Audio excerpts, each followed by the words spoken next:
If you're starting a small business because you think it's going to be easier than working somewhere and that you're going to make more money than working somewhere, you're probably going to fail, because that's not the reason to start a small business. Welcome to the Customer Commerce Podcast, where technology's fast and biz is a blast.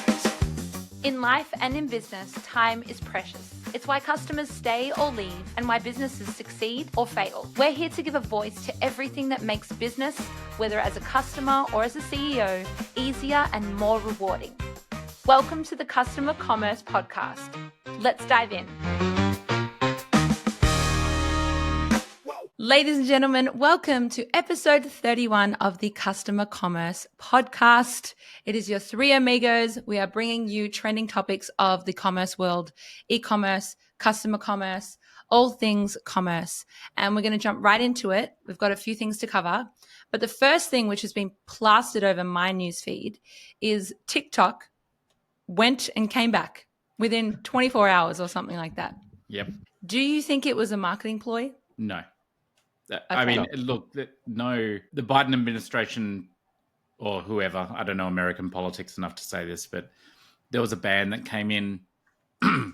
Trump came in. I think from Trump, it was a marketing ploy, absolutely. He's now had a positive communication go out to every possible TikTok user worldwide who's now seen that thanks to Trump, it's now active again.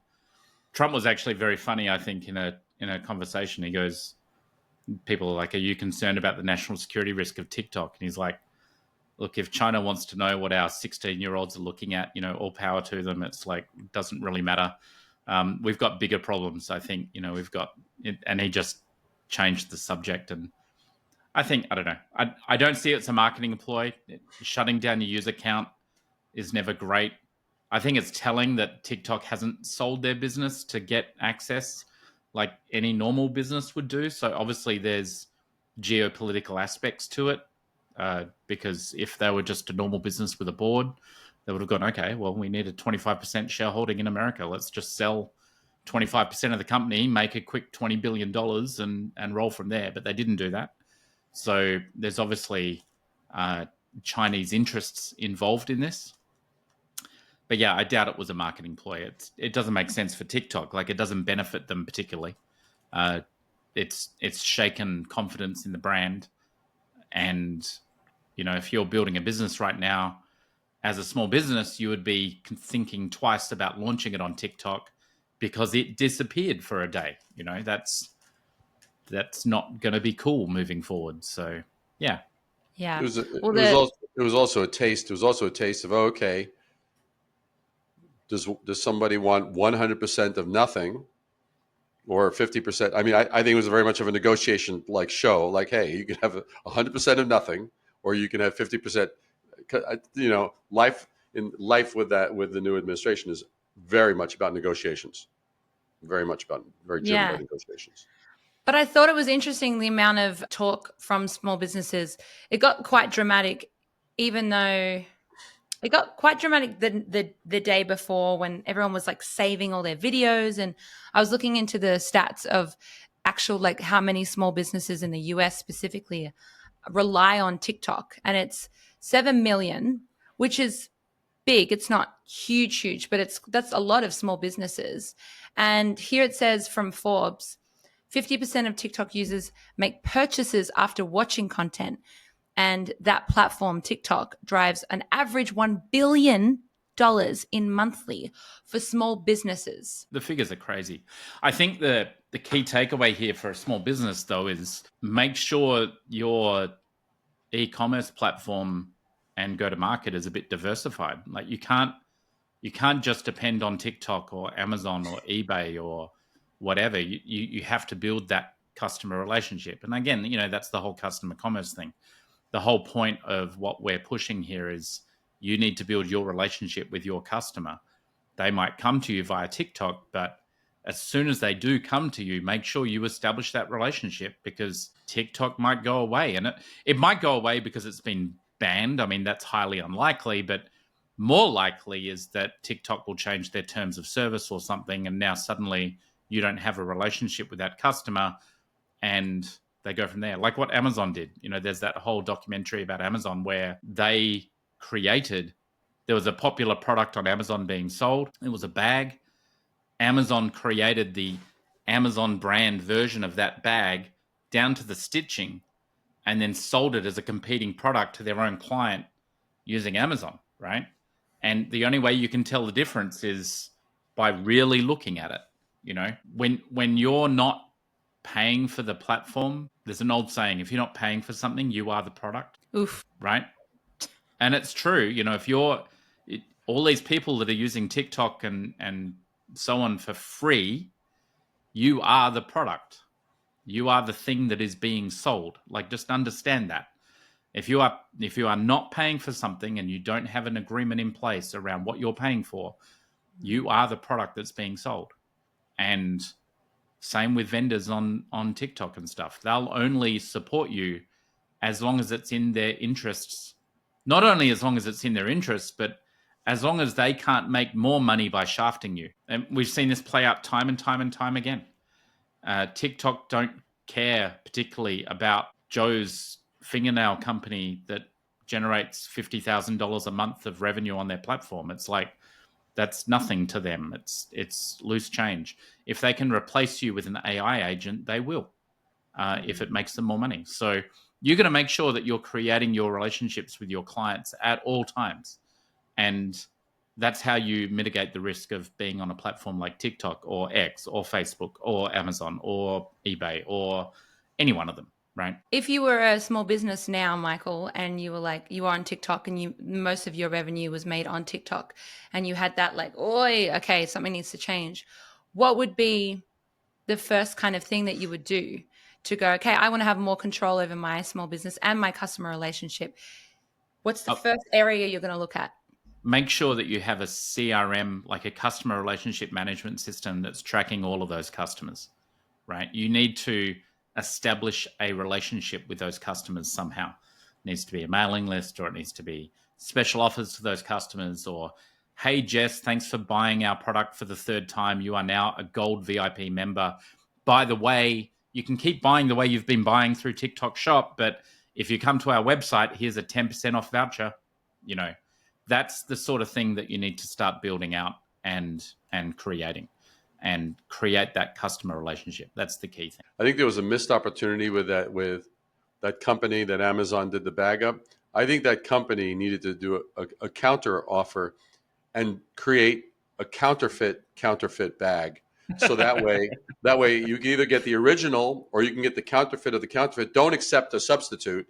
Accept either the substitute or the original. Yeah, right. Totally. Inception for the brain. That's hilarious. I knew something was coming, David. My eyes squint now whenever you say, I have one more thing to add. It's like, no. Brace for impact. Yeah, exactly. Well, speaking of small businesses, I mean, a lot of the small businesses on TikTok started as a side hustle, which is crazy because then it became a full-time job, well, their full-time business or their full-time hustle. And again, I was looking at the statistics of this in, now in the present moment. And I thought they were very interesting. It's almost not surprising for the way, we're kind of going into this, not even side hustle anymore culture. It's like entrepreneur. Everyone wants to just own their own business. They want to be their own boss. They want to work their own hours. And I'm very curious because both of you run multiple businesses and you've been doing it for a while. And I want to know your thoughts because the realness of it, not just a quick, went $1 million in a year and then that was it. So the statistics I have here, and then I'm going to, give the mic to you, is here. In 2025, these are the statistics, an additional 35 million US people plan to start a business. 70% of Gen Z reported that they're already looking for a side hustle. 64% of Gen Z plans to monetize a project on social media, aka TikTok, Instagram, and 40% already started in the last year. And there's reasons why 80% obviously start their business to increase their income, 41% to learn a new skill, 30% they want to become their own boss. And my question to you guys is, there's the idea of being your own boss, and it's going to be so much more flexible. You're going to be having pina coladas, and and the glamorization of running your own team. And it does look awesome from an employee standpoint, like being in Store Connect. It kind of looks cool that Michael has these team of people and they're badass in their own way. And, you know, he goes off and does these lectures and these talks, and then he does, you know, Dreamforce, and then the idea of being everywhere looks cool, right? I'm saying that from an outsider, but I want to know. I think it's very, very astute. It looks cool. I think looks being the very key operative word. But my question is for this. What now? Well, how do you feel about this, Michael and David? And then also the second question is, what would you have liked to have known before jumping into this whole life that you now know now? Does that make sense? Yeah. Yeah, Totally makes sense. It looks cool. I mean, understand that last year I spent 16 days inside of airplane cabin. Now, I don't think anyone thinks that's cool. I can guarantee you. That's a lot of time. And I'm not talking airports. I'm not talking travel. I'm talking hours spent inside of airplane cabins. It was pretty rough. Anyway. Look, woe is me, right? First world problems. But the whole thing about running your own business is you have to have an unkillable, unshakable, almost psychotic, definitely insane belief in your ability and reason to pull something off to run a small business. It's true. There are way too many reasons to give up. And I'll put a little analogy in, right? If you really want to get fit, it's really hard work. You need to really decide to do it. I know I've been doing this for the last few months. In November, I decided just on a whim to walk or run 5K every day from then forward. And I've now done that all the way through till today. You know, Christmas Day, Christmas Eve, New Year's Eve. New Year's Eve, I was out doing my 5K at 10 p.m. at night because that was the only time I had available before the end of the night came around. And then I went and watched the fireworks. You know, you have to commit. And the problem with being your own boss, to be blunt, is there's no one to refer the work to. You know, if Jess has a bad day and I need to record the podcast and the podcast has to happen, you know, and Jess is sick and whatever, you know, valid reason, it doesn't matter if I've got a cold, I still need to do it. You know, you can't give yourself a day off if it has to get done, you know. This morning I was up at 5 a.m. so I could do the first 5 meetings that I had before this podcast call. You know, I'm on coffee number 3 and it's 9 a.m. in Sydney. And they're all double shot espressos. You know, that's why I'm so wired right now. So, you know, there's health implications. There's all sorts of stuff. I think running your own business definitely has rewards, and all power to the people that are doing it. Go for it. You know, back yourself. Absolutely. But don't expect it's going to be easier than working for someone, because working for someone will always be easier. And I know that's true because otherwise there wouldn't be more people working for people than there are entrepreneurs, successful entrepreneurs, right? So if it was easier to run your own business than work for someone, everyone would be running their own business and only very, very few people would go and work for someone else. So, you know, there's the aspect of doing the talk, but then there's the 1,000,001 things that you have to do to make that happen. Like, you have to review the legal document that just came to you from a client that is signing up onto your $500 a month plan and sent through a 42-page legal contract asking you to review and sign. And you're like, well, I don't want to review and sign a 42-page legal contract for that small client. So now you have to go into a negotiation with them and say, sorry, you can't buy my service. because I'm not going to do blah. And they're like, well, all of our clients do that. All of our vendors sign. So you have to sign. So now you're in a, like the number of little things like that comes up truly is mind blowing every day. That never is there one day that goes past that something random doesn't come up. So, the rewards are there, but it is insanely risky. I don't know what the stat is, but I think it's 2 out of every 3 small businesses fail in the first 12 months or higher than that. I think Shopify's success rate is like 8% or something of all stores that get created, or I don't know. I could be completely wrong with that, but I'd be very surprised if it's more than 20%. So yeah, you have to really want to bring a product and service to the world because you truly believe that product or service is going to make the world a better place. And if you can do that, by all means, start your small business. If you're starting a small business because you think it's going to be easier than working somewhere and that you're going to make more money than working somewhere, you're probably going to fail, because that's not the reason to start a small business, because money's the lowest possible motivation that you could have to get up in the morning, and you're not going to have the fortitude, most likely not going to have the fortitude to overcome the barriers. Of course, there'll be exceptions. There always is. People win lotteries all the time.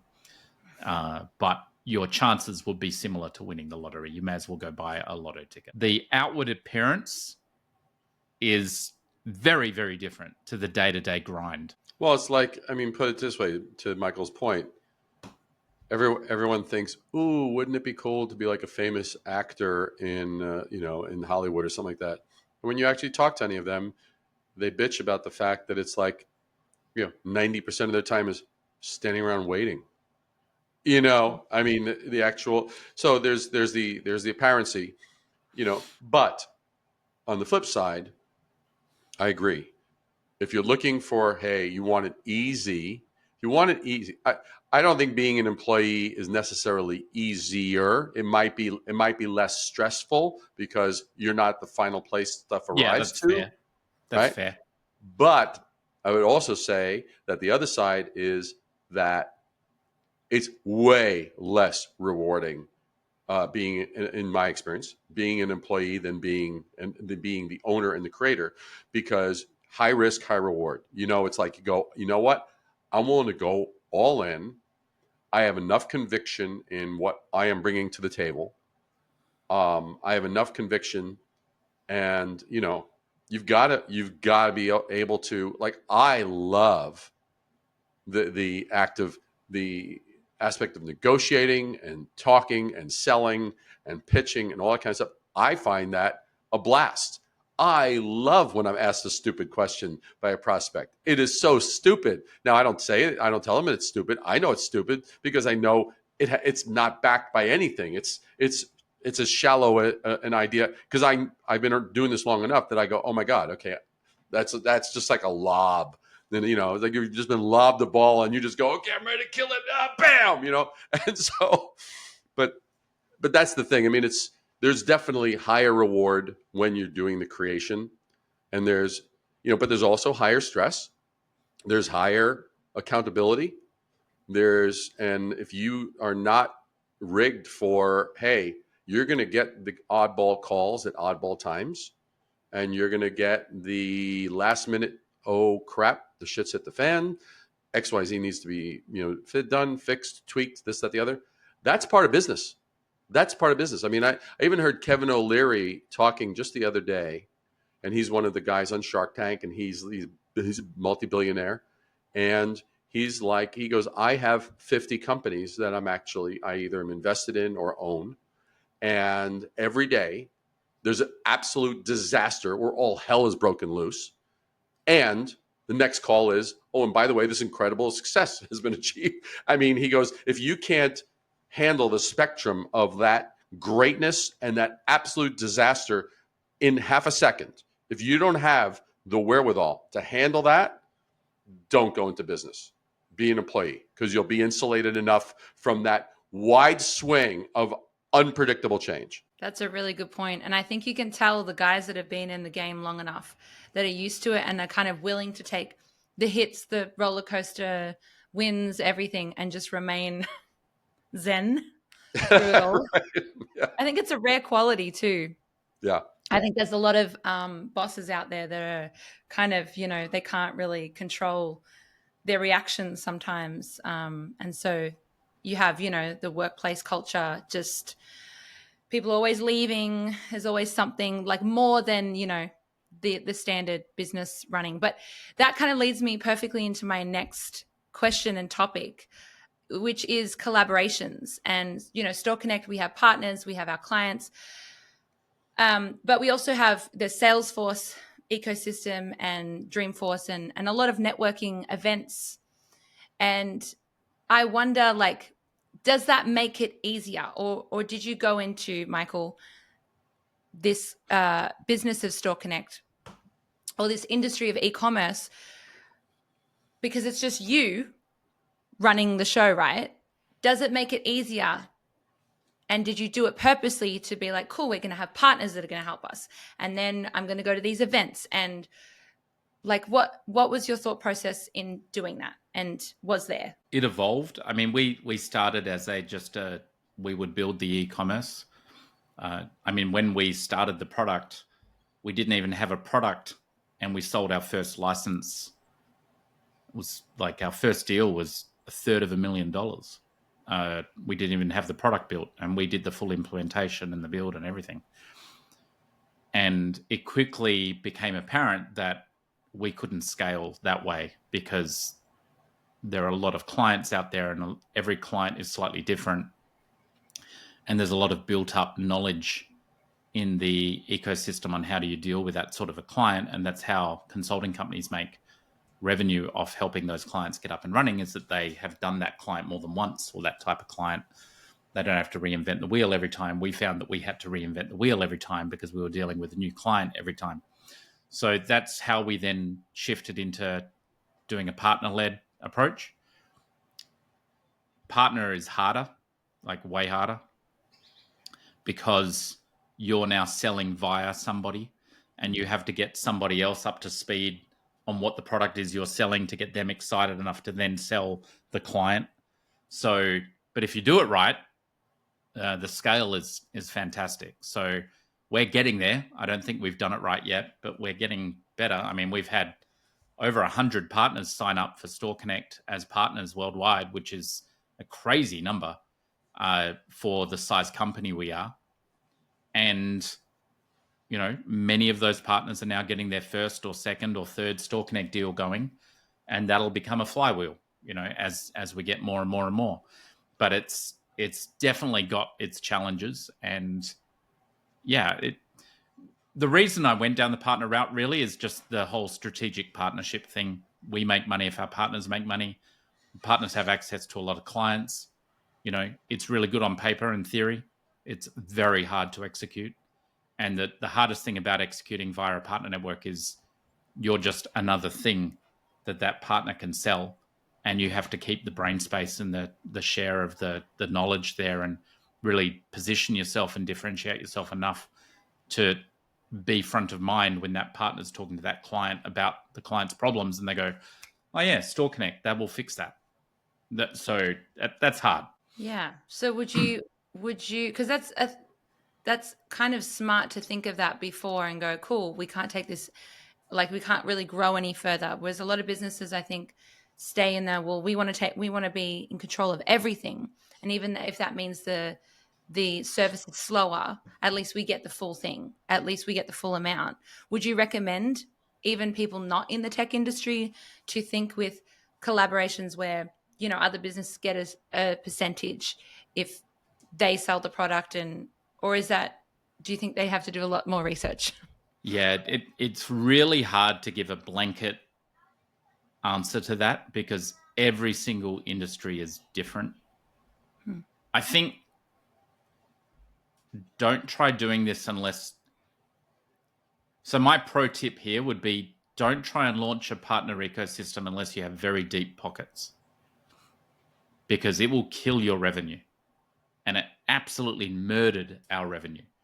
So our growth and our revenue absolutely hit a wall when we went the partner route. Because what happens when you do that is you're trading current income, like the ability to quickly sell and close and get some money, for the future scale and growth, right? So for a year or two, our sales just, I mean, they didn't stop, but they didn't grow at the rate that we were expecting.